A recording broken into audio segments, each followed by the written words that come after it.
ANM, GNM, BSc nursing, इन तीनों में से कोई कोर्स करना चाहते हैं तो अगर आप कंफ्यूज हैं कि हमें इन तीनों में से कौन सा कोर्स करना चाहिए तो हमारे वीडियो को एंड तक ज़रूर देखें।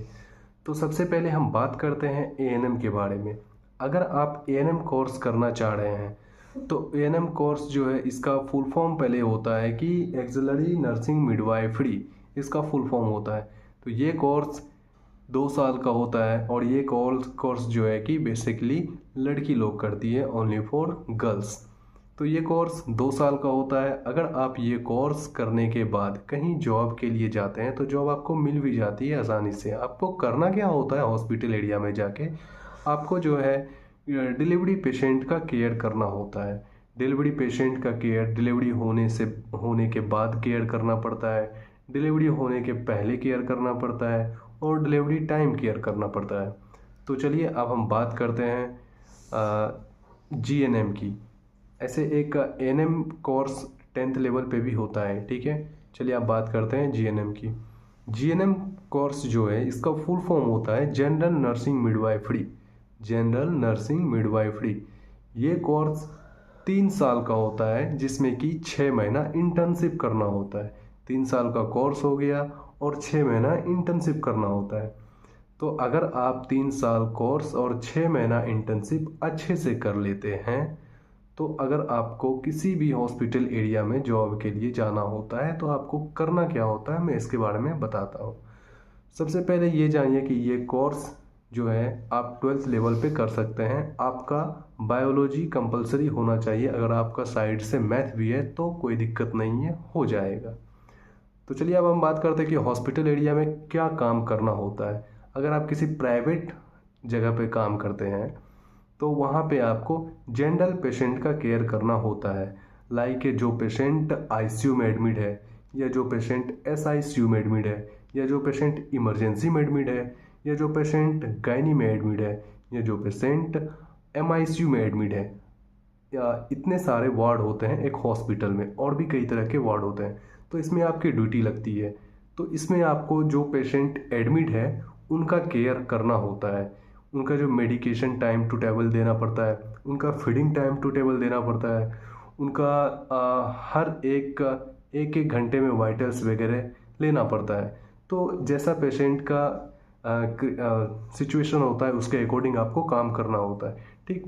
लाइक साफ साफ जानिए कि आपको पेशेंट केयर करना होता है, बस। ओके, अब हम जानते हैं ये जीएनएम का जो कोर्स है, ये कोर्स अगर हम करते हैं तो अगर इसमें गवर्नमेंट वैकेंसी आती है तो इसका जो है कि सैलरी कितना होता है, स्टार्टिंग सैलरी। तो मैं आपको बता दूं, जीएनएम कोर्स करने के बाद इसका स्टार्टिंग सैलरी 70 से स्टार्ट होता है और आपका पीएफ वगैरह कट के 68 के आसपास आता है अकाउंट में। ओके, तो आप जान गए जीएनएम के बारे में। अब हम बात करते हैं बीएससी नर्सिंग के बारे में। बीएससी नर्सिंग ये 4 साल का कोर्स होता है और 6 महीना इंटर्नशिप होता है।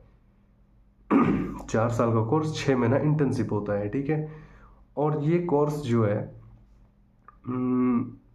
कहीं से भी आप कर सकते हैं। और ये कोर्स इसमें कंपलसरी है बायोलॉजी, इसमें आपका बायोलॉजी कंपलसरी होता है, ठीक। इसमें अलग से मैथ वगैरह जो भी है ये सब कुछ नहीं चलता, इसमें बायोलॉजी आपका कंपलसरी होना चाहिए। और आपका 12th में परसेंटेज 40+ होना चाहिए, ओके, तभी आप बीएससी नर्सिंग कोर्स कर सकते हैं। 12th में 40+ परसेंटेज होना चाहिए तभी आप बीएससी नर्सिंग कर सकते हैं। BSc nursing bachelor of science इसका फुल फॉर्म होता है।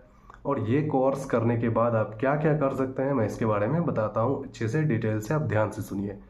तो बीएससी नर्सिंग जो है ये कोर्स 4 साल का होता है और ये कोर्स करने से 2 फायदा है।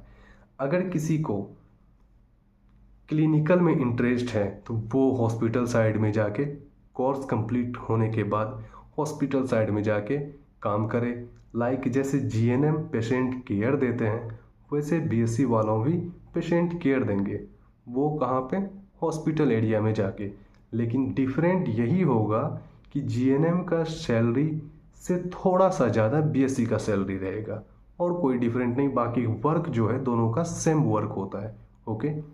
अगर आप थ्योरिकल आपका स्ट्रॉन्ग है, बीएससी नर्सिंग अगर कोर्स कर रहे हैं, अगर आपका थ्योरिकल स्ट्रॉन्ग है, मैंने पहले बताया आपको कि इसमें 2 फ़ायदे हैं। फ़ायदे क्या हैं? अगर जिसका क्लिनिकल स्ट्रॉन्ग है वो हॉस्पिटल एरिया में जाके वर्क करेंगे, अगर जिनका थ्योरिकल स्ट्रॉन्ग है वो किसी कॉलेज में जाके ट्यूटर बनेंगे। ट्यूटर किसी कॉलेज में जाएंगे वो ट्यूटर बनेंगे, और ट्यूटर बनेंगे तो आपको एएनएम जीएनएम पैरामेडिकल का क्लास लेना होगा। आपको एएनएम जीएनएम पैरामेडिकल वालों को पढ़ाना होगा, टीचिंग करानी होगी। ओके, अगर आपका थियोरिकल स्ट्रॉन्ग है तो उसमें आपकी सैलरी भी ज़्यादा रहेगी, प्लस रिस्पेक्ट भी मिलेगा।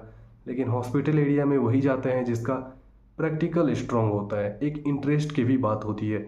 बहुत सारे स्टूडेंट ऐसा होता है, सोचता है कि मेरे को प्रोफेसर बनना है। प्रोफेसर बनने के लिए आप बीएससी करो, बीएससी करने के बाद एमएससी कर लो, हो गया ना, master of science assistant professor हो जाओगे अगर एमएससी कर लोगे तो इसी तरह से जो है कि अगर आप प्रैक्टिकली आपका स्ट्रॉन्ग है तो आप किसी हॉस्पिटल में जाके पेशेंट केयर करोगे, जैसे एक जीएनएम वालों करता है, सेम उसी तरह से आपको पेशेंट केयर करना होता है। ठीक, अगर आपके पास थ्योरिकल नॉलेज बहुत ज़्यादा है तो आप किसी हॉस्पिटल या प्राइवेट कॉलेज में जाके जहाँ पे ANM GNM paramedical BSc nursing का कोर्स कराया जाता है, वहाँ पे आप ट्यूटर बन सकते हो, वहाँ पे आप टीचिंग करा सकते हो। तो ये बात हो गई। अब बात करते हैं कि अगर आपको गवर्नमेंट जॉब लगती है तो इसमें सैलरी क्या होती है। अगर आपकी गवर्नमेंट जॉब लगेगी बीएससी करने के बाद, बीएससी लेवल की अगर वैकेंसी आती है तो आपकी सैलरी 85 से स्टार्ट होगी। 85 से आपकी सैलरी स्टार्ट होगी और पीएफ वगैरह कट के 80 के पास आपके अकाउंट में आएगी। ओके, तो दोस्तों हमारी ये जानकारी आपको कैसी लगी वीडियो में कमेंट करके ज़रूर बताइएगा, ठीक है। और कोई तरह की कन्फ्यूज़न है तो हमसे ज़रूर पूछें। ओके दोस्तों, धन्यवाद।